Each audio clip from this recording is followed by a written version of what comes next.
Over the course of time, man-made structures get recycled, torn down, burned to the ground. And the tools we use to construct grand buildings are the first things to disappear. But some structures are so large that they fight against time by leaving behind the subtle traces of their existence. Pyramids. All around the world, pyramidal structures have baffled historians. And though the pyramids of Egypt are the most easily recognizable, we wanted to see if our techniques of finding structures all over the world would reveal if this part of Spain might also have ancient, artificial pyramidal structures. That's what brought us to Mojacar, to this magnificent mound, whose noticeable geometry stands out from the surrounding landscape. We'll be climbing this ancient structure to determine whether any of it is man-made or whether our ancestors simply modified an existing mound throughout the course of time.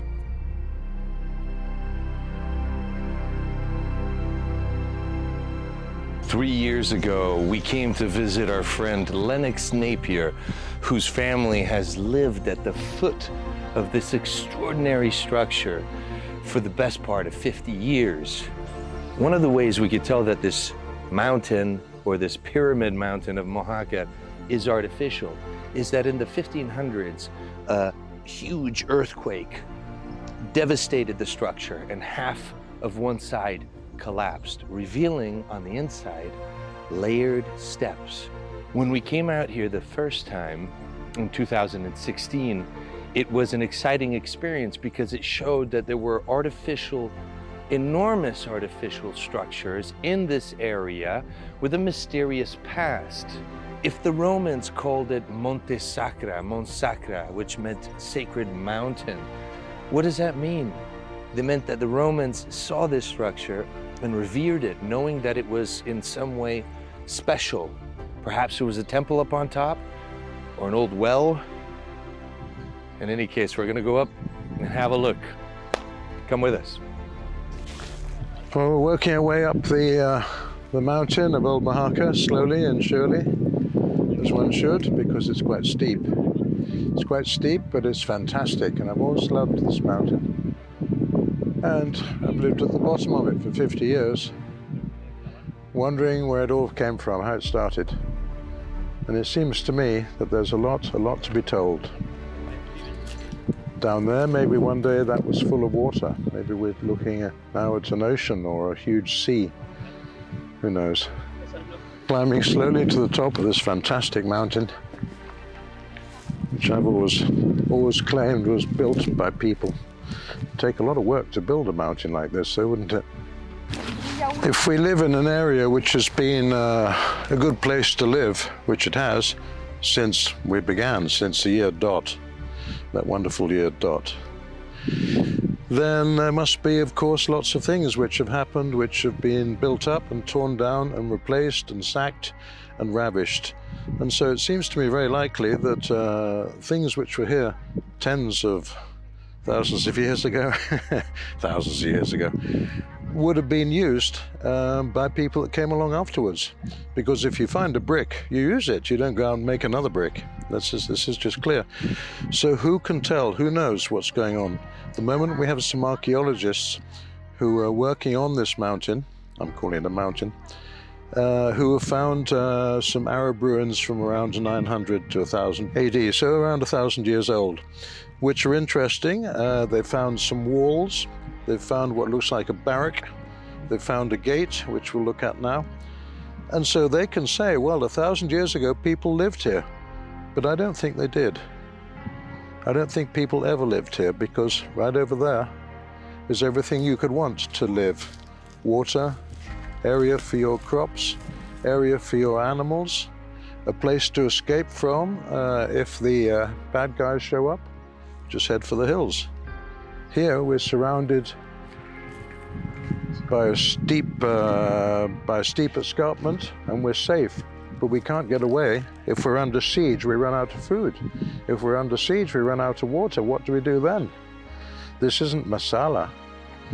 So up there seems to be the place where the settlements or the towns always would have been, because they're high, they're safe, you can see the sea, see who's coming in, feed all of your animals safely, and you can expand. There's no limits to the number of people who can live up there. Whereas here, how many people can live on such a small hill? This is where the archaeologists began work. They say that this mount was surrounded by walls, as from this level. We'll see now the gate into the rest of the mountain going up. They claim there are towers going all the way around, which future excavations will no doubt find. But for the moment, we're left with this, some 10th century Moorish brickwork, stonework, I should say. Some walls here. They always tend to throw up more questions than they do answers, but then archaeologists would have the answers, I hope. Let's go on up and see some of the things which they found. But this would appear to be one of the gates into the city. I'm sorry, I shouldn't say city. This here was some dwellings. An interesting hole here. I came up here the year before last, and somebody's head was stuck outside of this hole. You're kidding? What is this? Hello, what are you doing down there? And they said, well, we're digging. And they were. And that's fantastic. What have they made? What have they found? Old toilet. It's a toilet. It's quite fascinating because it's so small, but in the end, it's everything you need. A place to sleep. A place to sleep, because you can always come outside for everything else.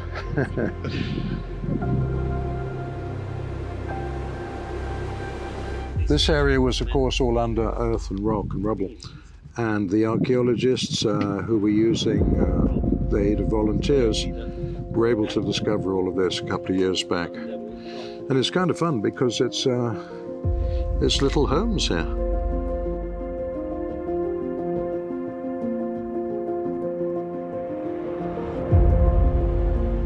Whether we can talk about spiritual place, certainly the view is uplifting and inspiring, which is a cousin word to spirituality. And we're going to climb up to the top now, which I think is one of the great views. So let's go. What archaeologists are finding here is clear indication that the people who built here did so strategically. But why? To understand that, we must first consider the landscape as it was in the ancient past. Okay, we've made it to the top of Old Mojacar, as it's called, Mojacar la Vieja, as it's known locally. And from here, we're surrounded by air. We're on an enormous rock floating in the sky, like a barge floating through the heavens. How can you beat that? And all around us, there's air. But over there on the far side, we've got, again, a range of mountains, the Sierra Cabrera, where there's water and there's land and there's room. So why would we live here? And we were thinking perhaps to defend something which had been here from a long time before these current ruins, which appear to be from 1,000 years ago. So before that, maybe there was something else, and that might account for why people built 1,000 years ago and came here 1,000 years ago to guard this spot from who knows who, temple robbers, perhaps. Collectors of gold, who knows. So it's a fantastic place. And here we've got the sea a couple of kilometers away. And 1,000 years ago, maybe it was closer, this dry riverbed, it's called the Rio de Aguas, the river of waters. And the Spanish aren't known for their irony. It was called the Rio de Aguas because it used to have water in it. So, and maybe 5,000 years ago, this was all sea here. Who can say? Who can say? I'm not in much doubt, but who knows? So we're now in a dry forgotten bit of of Spain, which has been left in peace more or less until we tourists showed up about 50 years ago and left our mark. But what a big mark we left, because in 50 years we, the tourists, the settlers, the people from outside, the people with money, have managed to completely change this town of Mojacar, and that town of Carucha, and that town of Turre. They're not like they were 50 years ago. And 50 years is just a blink. Here we are 1,000 years ago. So again, where were we 3,000 years ago or something? Mojacar, the old Arab name for this is Mojacar. Mojacar is not an Arab word, but it does sound like it could have come from a previous name for this, which could have been Mons Sacra, which is Latin, which means sacred mountain. I like that. That seems like a very good a very good progression. Sacred mountain. And if this is a sacred mountain, which seems possible, then that would explain why people were guarding it. We've always said that this pit here is a water reservoir. But how would you bring water up here? How many trips would you have to make to bring the water up here? You could pump it up, but I don't think you can. There's a hell of a way down there to the bottom, and there's no water down there at the bottom either. The nearest spring is over there. So maybe there's a spring underneath this. It doesn't seem very likely. Where does the water go? Why, if there is a spring under here, why is there no water coming out now? This area is, without question, hugely historical. Just over there is a Roman town has been discovered called Barria, which dates from BC territory. So down here, a friend came by with the usual story of, I've got a metal detector and I want to fool around. So he went metal detecting, and he came back half an hour later with a coin. And he said, "Cool, look what I found." And I dribbled on it, cleaned it on my trousers, and it was a Roman coin. And we dated it, and it's from 260 AD. So 1,000 years before the Arabs, apparently soldiers were up here guarding this from someone. 1,000 years earlier, there's some Roman who's looking around for a coin he just lost. 1,000 years earlier, twice as far away as these guys are. Were the Arabs using cement like this? Well, if we think that this is much earlier, then we come back to they found this, or they decided to exploit this for some reason or another, because it was already there. And if it was already there, then this could be an earlier Arab period, or a period from before the Arabs came here. The Arabs came here, what, 700 or 800 AD, and before them the Visigoths, and before them the Romans, before them the Phoenicians, the Greeks, before them apparently the Beaker people, and I probably missed out half a dozen who didn't leave their calling cards. So who built this? I think if you're going to build an artificial mountain, you have to have a pretty good reason to do it, because it's a lot of manpower here. I mean, it's an exceptional amount of manpower here. It would take, let's say, 1,000 people, 10,000 days to build this. So you have to be very, very clear that you want it. You have to be very clear that you want it. And there must have been more here than that. This would have been roofed. There would have been something on top of it. I spent some time in Mexico, and I have a vague image of some superb Mexican squared-off temple living on top of this, which would have perhaps upset the Arabs, but again, they wouldn't have wanted to guard it if they didn't like it. The image from up here of that stone boat flying through the sky reaches its peak here, because if you swing round and stand next to me, you can see the view which we have from our stone boat in the sky. I'm going to sit down here because it's fantastic. This is the ultimate. Isn't that the best view? And it's like an enormous barge, and you're carrying something terribly important there in the hold of your barge as you fly through the sky. Absolutely fantastic.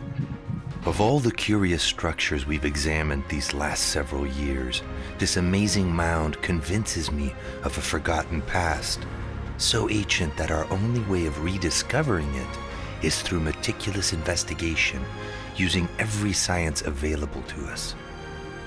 It's such a bizarre thing because it's hard to tell much about the structure. It's so large, it's obviously artificial, and when we run our scans on it, our photogrammetry scans show that there are steps inside the structure itself, indicating that the entire thing is indeed artificial. So the question is, who built this structure? It's enormous, it's artificial, it has signs of various epochs living on it, or at least building on it, and it has an enormous cistern or some kind of a water tank up on top, if that's what it is, and an encampment of some sort. The mysteries revolving this structure are bizarre because we don't know where it's from, when it's from, we don't know who built it. If this land suffered a series of tremendous cataclysms long ago, it stands to reason that the surviving and re-emerging civilizations would have built on top of ruins which still stand here. Our lives are determined by the limited years a single human lives, but together we form part of a much larger picture. By piecing together the clues this landscape holds, we can begin to understand just how ancient humanity really is.